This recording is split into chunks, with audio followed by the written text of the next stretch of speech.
తిరుమలలో ద్రావిడ సాంప్రదాయం నాలాయిర ప్రబంధం అంటే 18 మంది 12 మంది ఆళ్వారులు వాళ్ళు స్వామివారిని ఎనలేని రీతిలో కీర్తించినటువంటి ఆ కీర్తనలే నాలాయిర దివ్య ప్రబంధంగా తమిళ వేదంగా భాషిల్లుతున్నది.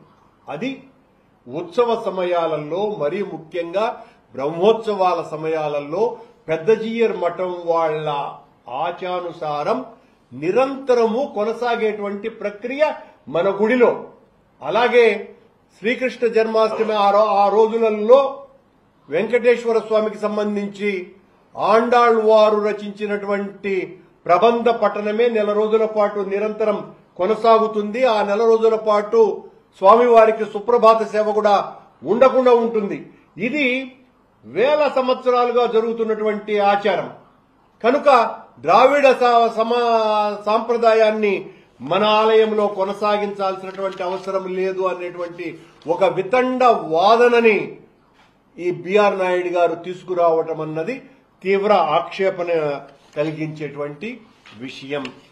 శ్రీరంగంతో మొదలుకొని పరమపదం వరకు వైష్ణవులందరూ కూడా భక్తితో పూజించేటువంటి దివ్య దేశాలలో వెంకటేశ్వర స్వామి ఆలయం రెండవది అన్నటువంటి విషయాన్ని తెలుపుతూ స్వామివారికి అంటే శ్రీ మహావిష్ణువుకు మానవ కాల ప్రకారం కాకుండా దైవమాన కాల ప్రకారం ఏకాదశి పర్వం 10 రోజులు ఉంటుందని, ఆ స్వామికి 40 నిమిషాలే మనకు 10 రోజులు అవుతుందని, ఇవన్నీ కూడా మనం మాట్లాడి నిర్ణయాలు తీసుకున్నటువంటివి కాదు.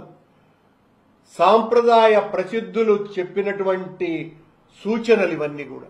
కనుక 10 రోజులు వైకుంఠ ఏకాదశి పర్వదినాలుగా భావించి ఆ 10 రోజుల పాటు వైకుంఠ ద్వారాన్ని తెరవటం అత్యంత మంచిది అన్నటువంటి వాళ్ల సూచనలతో ఆనాడు పాలక మండలి తీసుకున్నటువంటి నిర్ణయం చేతగాక చేష్టలుడిగి చేతులెత్తేసి మీలో మీరు కొట్లాడుకొని ఎట్లా మీ పైరవీకారులకు అందరికీ కూడా దర్శన టికెట్లు ఇప్పించాలన్న దాంట్లో తలమునకలైపోయి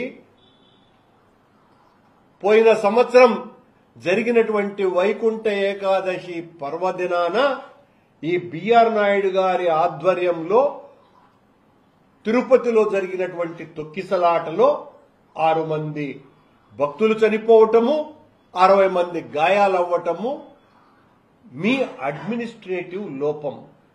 అది సాంప్రదాయాలకు తూట్లు పడవటం కాదు.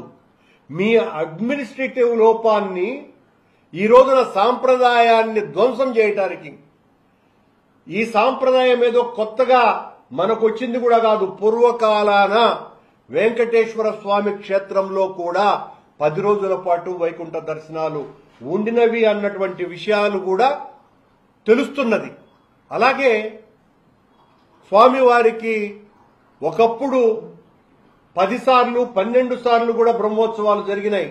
అనేక కాలానుగుణ మార్పులు జరుగుతూ వచ్చినాయి. స్వామివారికి వైకుంఠ బ్రహ్మోత్సవాల సమయంలో గరుడ సేవ రోజున విపరీతమైనటువంటి రద్దీ కారణంగా తొక్కిసలాటల్ని తగ్గించటం కోసమని ఆనాడు రాజశేఖర రెడ్డి గారు ముఖ్యమంత్రిగా ఉండగా నేను పాలక మండలి అధ్యక్షునిగా పున్నమి గౌరడ సేవను ప్రవేశపెట్టడం జరిగింది. ఈరోజు మీరు దాన్ని ఆపగలరా? అలాగే వెంకటేశ్వర స్వామికి అనునిత్యము ఇచ్చేటువంటి పుష్కరిణి హారతిని మీరు మానపగలరా? అలాగే ఒకప్పుడు పుష్పాలంకరణ సేవ అన్నటువంటిది గతంలో ఉండింది, ఆ తర్వాత లేదు. కొత్తగా ఆ తర్వాత పివిఆర్కే ప్రసాద్ గారు వచ్చిన తర్వాతనే అష్టదళ పద అర్చన అలాగే పుష్పాలంకరణ సేవ రెండు ఆ తర్వాత పునరుజ్జీవన గావింపబడ్డాయి. ఎవరైనా కూడా మంచి కార్యక్రమాలను మరింత పటిష్టమైనటువంటి ఆలోచనలతో కార్యదీక్షతో సమర్థవంతంగా నిర్వహించాలని ప్రయత్నం చేస్తారే తప్ప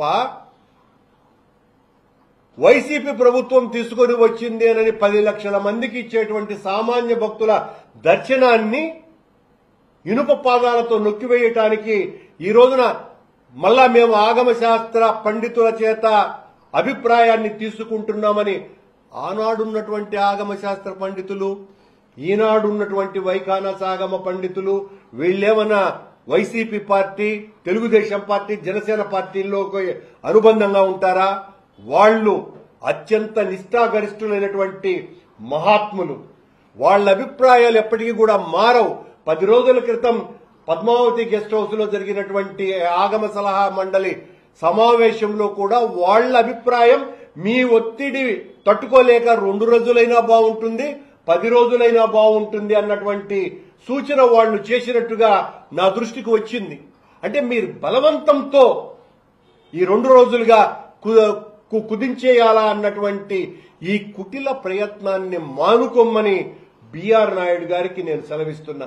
మేమేదైనా మంచి చెబితే దాని మీద వెంటనే మా మీద దాడి చేయటమే తప్ప ఈరోజు రేపు నేను ఈ పత్రికా సమావేశం ఏర్పాటు చేసిన వెంటనే మీరేదైనా మాట్లాడవచ్చుగాక, కానీ 2 రోజులకే కుదించాల్సినటువంటి అవసరాన్ని మీరు ఏమాత్రము కూడా సమర్థించుకోజాలరు.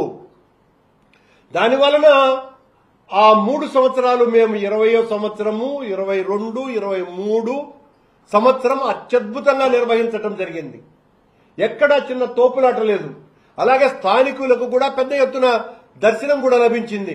ఇప్పుడేదో స్థానికులకు దర్శనము ఏర్పాటు ఏదో ఓట్ల రాజకీయంగా అనేటువంటి మాటలు కూడా మాట్లాడుతున్నారు బిఆర్ నాయుడు గారు.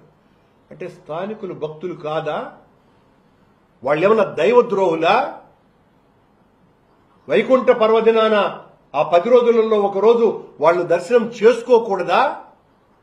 అంటే వీళ్ల మీద ఇంత మీకు కోపమా? మీరు ఏం చెప్పదలుచుకుంటున్నారు, ఏమి చేయదలుచుకుంటున్నారు? వైకుంఠ ఏకాదశిని ఆనాడు 26 మంది పీఠాధిపతులు, అదనంగా వైఖానస ఆగమ పండితులు, పెద్ద జీయర్ స్వామి లాంటి గొప్పవారు వీళ్ళందరూ తీర్మానించి ఇచ్చినటువంటి ఆ సలహాలను పాటించకపోవటము అంటే దైవద్రోహం చేసినట్టే, దేవుడికి అపచారం చేసినట్టే, భక్తుల మనోవిశ్వాసాలను కాలరాసినట్టే. 4 సంవత్సరాలు నడిచింది కదా, ఈ రోజున ఆ నిర్ణయం ఏ రకంగా తప్పు అని మీరు అనుకుంటారు?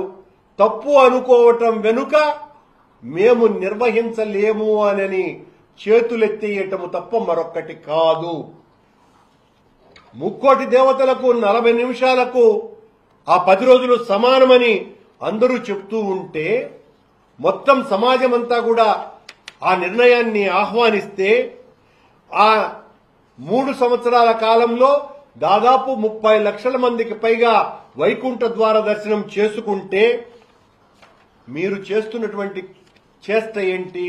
దీని మీద ప్రజాభిప్రాయం అంటూ, దీని మీద భక్తుల అభిప్రాయం అంటూ, దీని మీద ఆగమ సలహా మండలి అభిప్రాయం అంటూ, అంటే ప్రజల మనోభావాలకు విరుద్ధంగా ఆగమ సలహా మండలి పండితుల మీద ఒత్తిడి తెచ్చి 32 మంది ఆ మహానుభావులు పీఠాధిపతులు వీళ్ళ అభిప్రాయాలన్నింటినీ కూడా కిందకు తొక్కేస్తూ మీరు తీసుకునేటువంటి ఈ నిర్ణయం తీవ్ర ఆక్షేపణ కలిగించేటువంటి విషయమని మీకు తెలియజేస్తున్నా. సామాన్య భక్తులకు ఇబ్బంది కలగకుండా మీరు కార్యక్రమాలు చేయాలి తప్ప ఈ రకంగా వైకుంఠ ఏకాదశి కార్యక్రమాన్ని 2 రోజులకే కుదించాలన్నటువంటి ఈ కుటిల ప్రయత్నాన్ని మానుకొమ్మని బిఆర్ నాయుడు గారికి సూచన చేస్తున్నా. మొత్తం దీని మీద మీరు తీసుకోబోయే నిర్ణయం 10 రోజులది 2 రోజులకు మారితే 110 కోట్ల మంది హిందువుల యొక్క మనోభావాలను వాళ్ల గుండెల్లో కత్తులతో పొడిచినంత బాధ కలిగించేటువంటి విషయమని ఈ సందర్భంగా గుర్తు చేస్తున్నాను. వెంటనే మీ ప్రయత్నాన్ని మానుకొమ్మని, ఈ 10 రోజుల పాటు దానికి అవకాశం కల్పిస్తే మాతో సహా అందరము దీన్ని స్వాగతిస్తాం, మిమ్మల్ని అభినందిస్తామని కూడా తెలియజేస్తున్నాం.